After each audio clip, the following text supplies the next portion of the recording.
Gubernur Sumatera Barat Irwan Prayitno menyatakan ikut mendukung wacana adanya pintu tol dari Dharmasraya.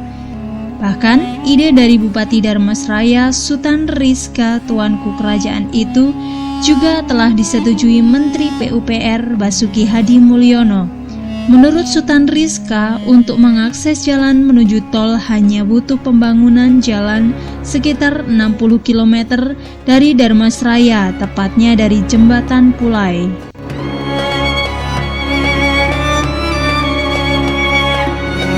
Menteri Basuki meminta agar jalan itu dicek kemudian diprogramkan secara bertahap tahun 2021 atau 2020 supaya tol itu tersambung dengan Dharmasraya sebagaimana disebutkan Kepala Balai Pelaksanaan Jalan Nasional BPJN 3 Padang Sumber Bambang Pardede. Saat ini BPJN tengah menyusun perencanaan terutama dalam menentukan sumbu jalan akses ke tol Trans Sumatera tersebut.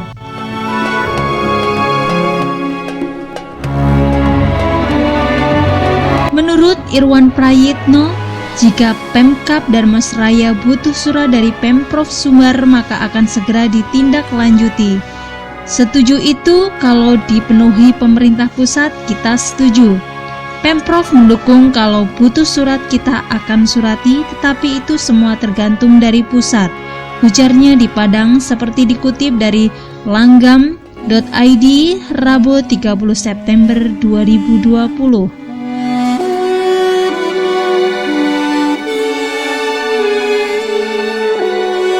Secara terpisah, pakar ekonomi pembangunan Syafruddin Karimi setuju dengan usulan membuat jalan baru ke tol Trans Sumatera di Riau dari Kabupaten Dharmasraya. Meski demikian, menurutnya pemerintah daerah mesti mencari solusi untuk akses transportasi antar daerah di Sumbar yang masih jadi masalah, seperti jalur Padang Bukit Tinggi, Padang Solo via Sitinjau Lawi, Payakumbuh Sawah Lunto, dan Payakumbuh Pasaman.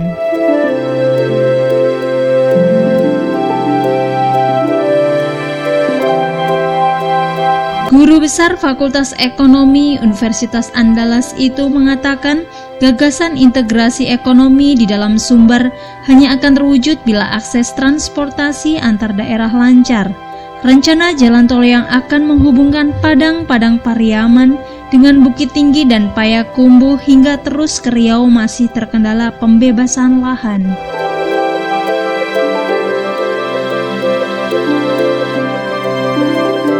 Sementara itu, terang Irwan Prayitno terkait pembangunan tol Padang Pekanbaru juga masih sepanjang 4,2 km di daerah Kasang, Kabupaten Padang Pariaman, dan soal pembebasan lahan untuk jalan tol juga masih dalam proses. Dijelaskan Irwan, berdasarkan informasi terakhir pembebasan lahan sudah mulai diterima masyarakat.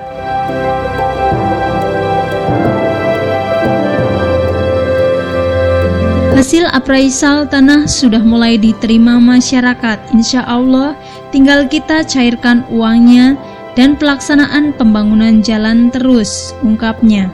Ditegaskan Irwan, sejak awal pembangunan jalan terus walau ada halangan pembebasan lahan.